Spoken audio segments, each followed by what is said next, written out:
Gifford Pinchot.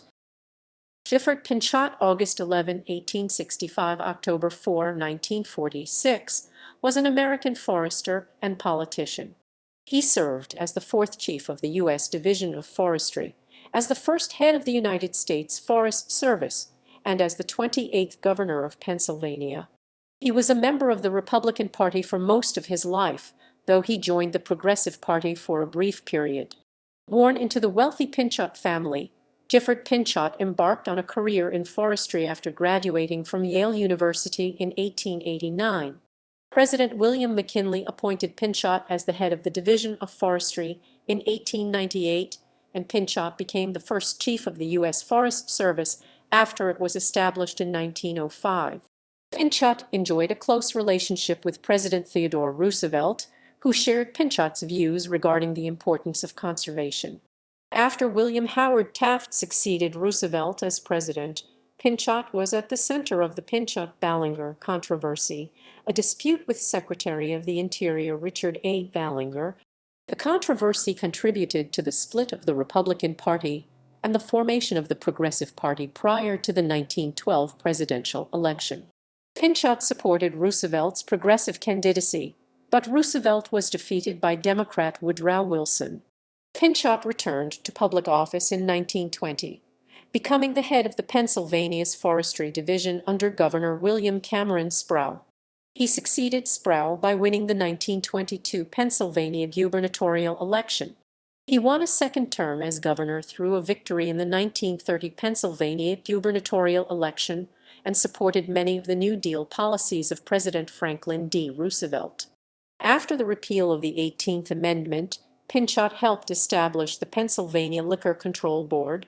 His philosophy was to discourage the purchase of alcoholic beverages by making it as inconvenient and expensive as possible. He retired from public life after his defeat in the 1938 Pennsylvania gubernatorial election, but remained active in the conservation movement until his death in 1946. Early life and education, 1865–1890. Gifford Pinchot was born in Simsbury, Connecticut on August 11, 1865. He was named for Hudson River School artist Sanford Robinson Gifford. Pinchot was the oldest child of James W. Pinchot, a successful New York City interior furnishings merchant, and Mary Anno, daughter of one of New York City's wealthiest real estate developers, Amos Anno. James and Mary were both well connected with prominent Republican Party leaders and former Union generals, including family friend William T. Sherman, and they would frequently aid Pinchot's later political career.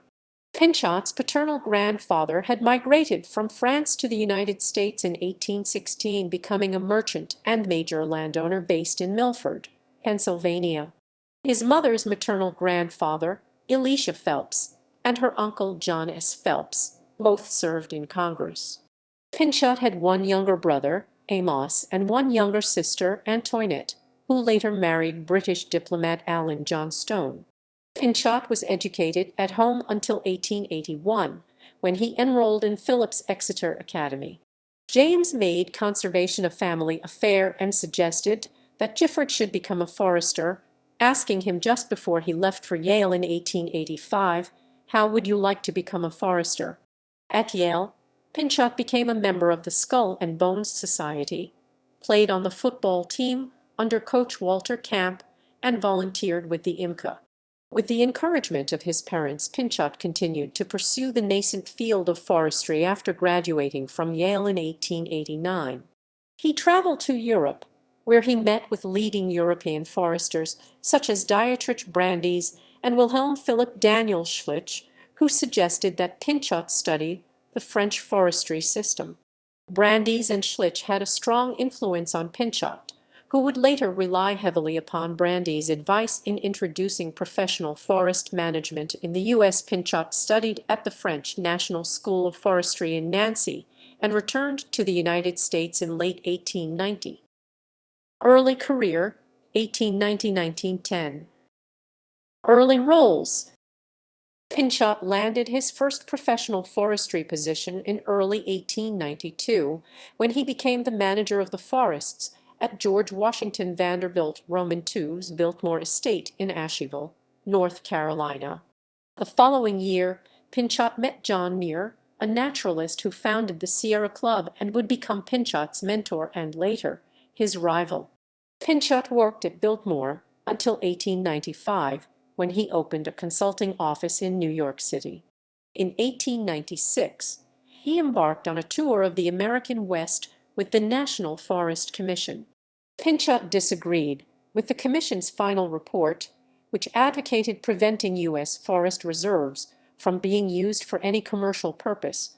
Pinchot instead favored the development of a professional forestry service which would preside over limited commercial activities in forest reserves. In 1897, Pinchot became a special forest agent for the United States Department of the Interior. Lead forester, head of the Division of Forestry. In 1898, Pinchot became the head of the Division of Forestry, which was part of the United States Department of Agriculture. Pinchot is known for reforming the management and development of forests in the United States and for advocating the conservation of the nation's reserves by planned use and renewal. His approach set him apart from some other leading forestry experts, especially Bernhard E. Furneaux and Carl A. Schenck. In contrast to Pinchot's national vision, Furneaux advocated a regional approach, while Schenck favored private enterprise effort. Pinchot's main contribution was his leadership in promoting scientific forestry and emphasizing the controlled, profitable use of forests and other natural resources so they would be of maximum benefit to mankind. He coined the term conservation ethic as applied to natural resources. Under his leadership, the number of individuals employed by the Division of Forestry grew from 60 in 1898 to 500 in 1905. He also hired numerous part-time employees who worked only during the summer. The Division of Forestry did not have direct control over the national forest reserves, which were instead assigned to the U.S. Department of Interior, but Pinchot reached an arrangement with the Department of Interior and state agencies to work on reserves. In 1900, Pinchot established the Society of American Foresters, an organization that helped bring credibility to the new profession of forestry, and was part of the broader professionalization movement underway in the United States at the turn of the 20th century. Pursuant to the goal of professionalization, the Pinchuk family endowed a 2-year graduate-level school of forestry at Yale University, which is now known as the Forest School at the Yale School of the Environment. It became the third school in the U.S. that trained professional foresters, after the New York State College of Forestry at Cornell and the Biltmore Forest School. Central to his publicity work was his creation of news for magazines and newspapers. Chief of the United States Forest Service. Pinchot's friend, Theodore Roosevelt, became president in 1901, and Pinchot became part of the latter's informal tennis cabinet. Pinchot and Roosevelt shared the view that the federal government must act to regulate public lands and provide for the scientific management of public resources. In 1905, Roosevelt and Pinchot convinced Congress to establish the United States Forest Service, an agency charged with overseeing the country's forest reserves. As the first head of the Forest Service, Pinchot implemented a decentralized structure that empowered local civil servants to make decisions about conservation and forestry. Pinchot's conservation philosophy was influenced by ethnologist William John Magee and utilitarian philosopher Jeremy Bentham, as well as the ethos of the Progressive Era. Like many other Progressive-era reformers, Pinchot emphasized that his field was important primarily for its social utility and could be best understood through scientific methods. He was generally opposed to preservation for the sake of wilderness or scenery, a fact perhaps best illustrated by the important support he offered to the damming of Hetchy Valley in Yosemite National Park. Pinchot used the rhetoric of the market economy to disarm critics of efforts to expand the role of government. Scientific management of forests and natural resources was profitable. While most of his battles were with timber companies that he thought had too narrow a time horizon, he also battled the forest preservationists like John Muir, who were deeply opposed to commercializing nature. Pinchot's policies also aroused opposition from ranchers, who opposed regulation of livestock grazing in public lands. The Roosevelt administration's efforts to regulate public land led to blowback in Congress, which moved to combat Pinchotism and reassert control over the Forest Service. In 1907, Congress passed an act prohibiting the president from creating more forest reserves. With Pinchot's help, President Roosevelt responded by creating 16 million acres, 65,000 km2 of new national forests, which became known as midnight forests, just minutes before he lost the legal power to do so. Despite congressional opposition, Roosevelt, Pinchot, and Secretary of the Interior James R. Garfield continued to find ways to protect public land from private development during Roosevelt's last 2 years in office. Pinchuk Ballinger controversy. Pinchot continued to lead the Forest Service after Republican William Howard Taft succeeded Roosevelt in 1909, but did not retain the level of influence he had held under Roosevelt. After taking office, Taft replaced Secretary of the Interior James Rudolph Garfield with Richard Ballinger. When Ballinger approved of long-disputed mining claims to coal deposits in Alaska in 1909, Land Office agent Louis Glavis broke governmental protocol by going outside the Interior Department to seek help from Pinchot. Concerned about the possibility of fraud in the claim and skeptical of Ballinger's commitment to conservation, Pinchot intervened in the dispute on behalf of Glavis. In the midst of a budding controversy, Taft came down in favor of Ballinger, who was authorized to dismiss Glavis. Though Taft hoped to avoid further controversy, Pinchot became determined to dramatize the issue by forcing his own dismissal.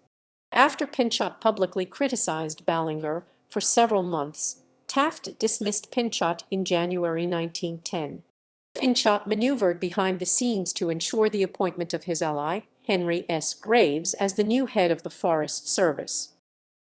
Firestorm of 1910 and the descent of the Forest Service. Pinchot hand-picked William Greely, the son of a Congregational minister, who finished at the top of that first Yale forestry graduating class of 1904, to be the Forest Service's Region 1 forester, with a responsibility over 41 million acres, 170,000 km2 in 22 national forests in 4 western states, all of Montana. 1 year after the Great Fire of 1910, the religious Greely succeeded in receiving a promotion to a high administration job in Washington. In 1920, he became chief of the Forest Service. The fire of 1910 convinced him that Satan was at work.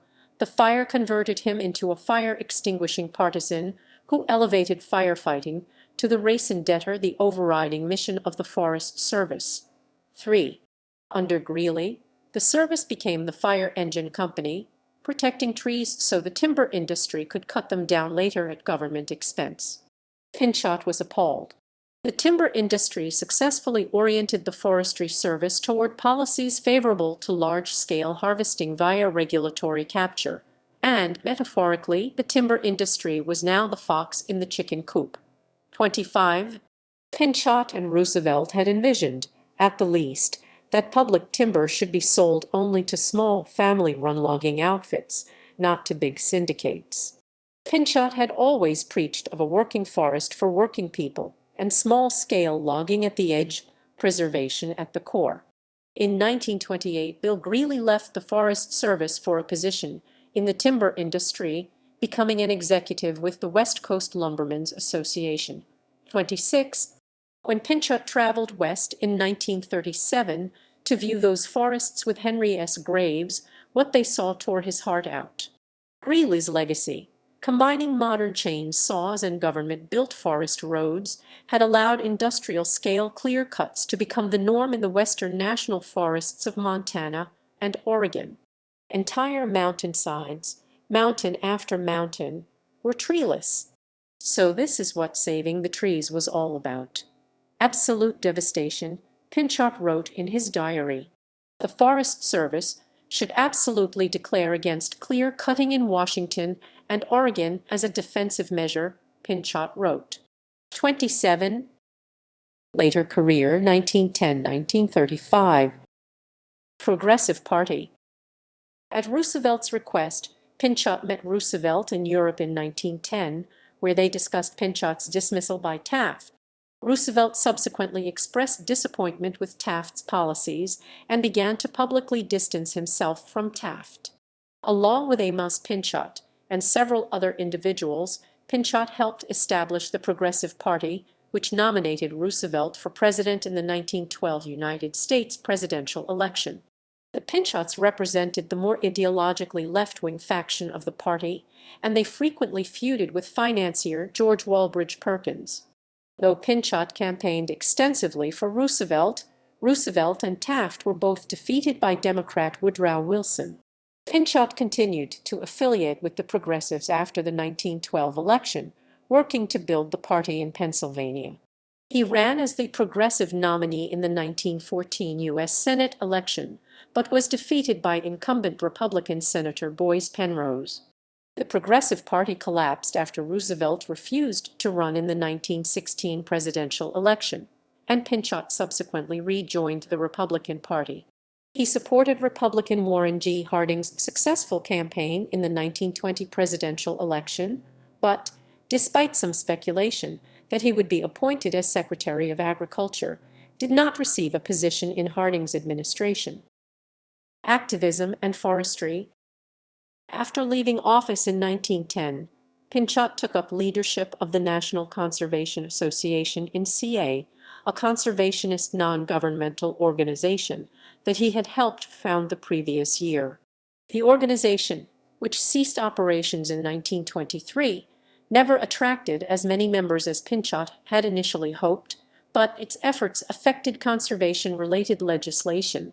Later in the 1920s, Pinchot worked with Senator George W. Norris to build a federal dam on the Tennessee River.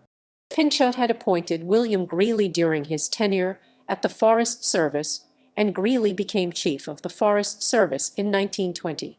Under Greely, the Forest Service became a figurative fire engine company, protecting trees so the timber industry could cut them down later at government expense. Pinchot had always preached of a working forest in which working people would engage in small-scale logging while the forests would be preserved, and he was appalled by the large-scale logging undertaken by large syndicates. Pinchot had a more favorable view of Greely's successor, Robert Y. Stewart, and his influence played a key role in blocking several plans to transfer the Forest Service out of the Department of Agriculture. Like Madison Grant and some conservationists of the time, Pinchot was involved with the American eugenics movement, attending the International Eugenics Conferences in 1912 and 1921, and was a member of the Advisory Council of the American Eugenics Society from 1925 to 1935. First term as governor of Pennsylvania. Governor William Cameron Sproul appointed Pinchot as chairman of the Pennsylvania Forest Commission in 1920.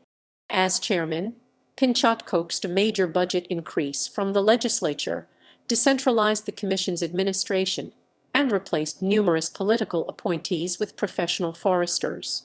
He narrowly won the three-candidate Republican primary in Pennsylvania's 1922 gubernatorial election, and went on to defeat Democrat John A. McSparran in the general election.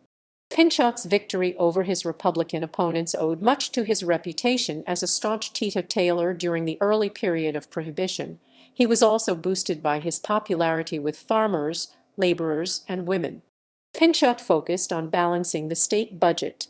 He inherited a $32 million deficit and left office with a $6.07 million surplus.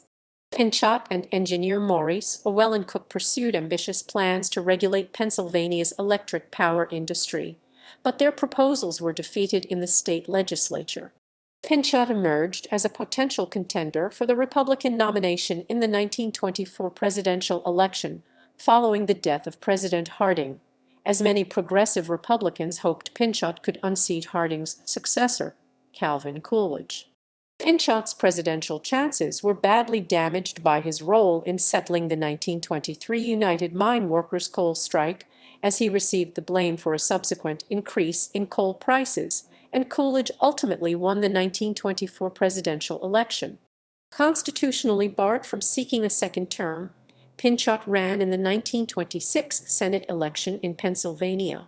Facing strong opposition from anti-prohibition wets and the conservative wing of the Republican Party, Pinchot was defeated by Congressman William Scott Vere in the Republican primary. Vere went on to defeat former Labor Secretary William Wilson in the general election, but in his capacity as governor, Pinchot refused to certify the results of the election, claiming that Vere had illegally bought votes. The Senate refused to seat Vere, and the seat would not be filled until the appointment of Joseph R. Grundy in 1929. Second term as governor of Pennsylvania. With the backing of Senator Grundy, Pinchot launched a bid for the Republican nomination in the 1930 Pennsylvania gubernatorial election. Relying once again on support from women and rural voters, Pinchot defeated Francis Shunk Brown, the candidate of Vere's Philadelphia machine, and Thomas Phillips, a former congressman who was enthusiastically supported by the state's wet forces. Despite some defections by some Republicans, Pinchot went on to narrowly defeat Democrat John Hemphill in the general election. Taking office in the midst of the Great Depression, Pinchot would face persistently high unemployment levels and sharply declining revenues during his second term. Pinchot prioritized fiscal conservatism and avoided major budget increases, but he also sought ways to help the impoverished and unemployed. He presided over the passage of a bill to provide state money for indigent care and initiated various infrastructure projects. He cooperated with President Franklin Roosevelt, despite his being a Democrat and prohibition opponent. Under Governor Pinchot's leadership, Pennsylvania welcomed the Civilian Conservation Corps, which established 113 camps to work on public lands in Pennsylvania, second only to California.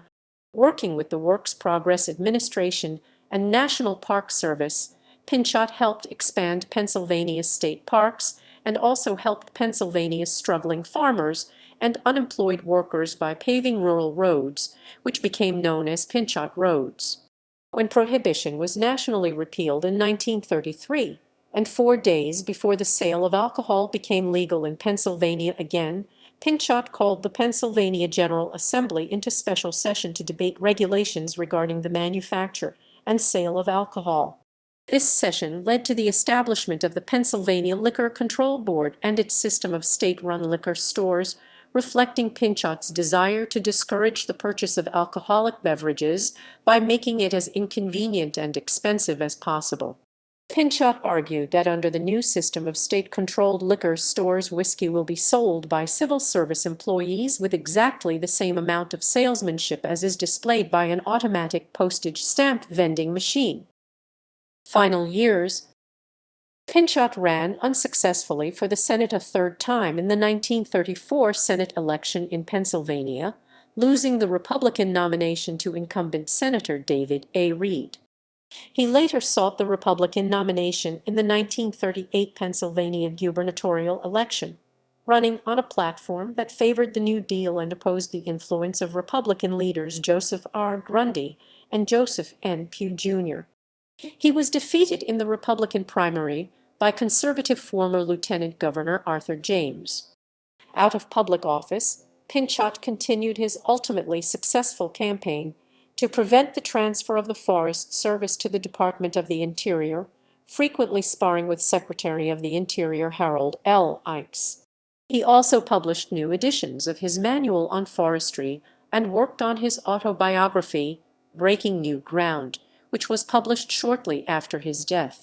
During and after World War II, Pinchot advocated for conservation to be a part of the mission of the United Nations, but the United Nations would focus on the environment until the 1972 United Nations Conference on the Human Environment. Death. Gifford Pinchot died on October 4, 1946, aged 81, from leukemia. He is interred at Milford Cemetery, Pike County, Pennsylvania. Personal life. During the 1912 presidential campaign, Pinchot frequently worked with Cornelia Bryce, a women's suffrage activist, who was a daughter of former Congressman Lloyd Bryce and a granddaughter of former New York City Mayor Edward Cooper. They became engaged in early 1914 and were married in August 1914. Although Cornelia Pinchot waged several unsuccessful campaigns for the United States House of Representatives, she was successful with numerous other political and public service activities, and has been described by historians at the Pennsylvania Historical and Museum Commission as one of the most politically active First Ladies in the history of Pennsylvania. She gave numerous speeches on behalf of women, organized labor, and other causes, and frequently served as a campaign surrogate for her husband. Pinchot and his family took a 7-month voyage of the southern Pacific Ocean in 1929, which Pinchot chronicled in his 1930 work, To the South Seas. Pinchot and his wife had one child, Gifford Bryce Pinchot, who was born in 1915. The younger Pinchot later helped found the Natural Resources Defense Council, an organization similar to his father's National Conservation Association.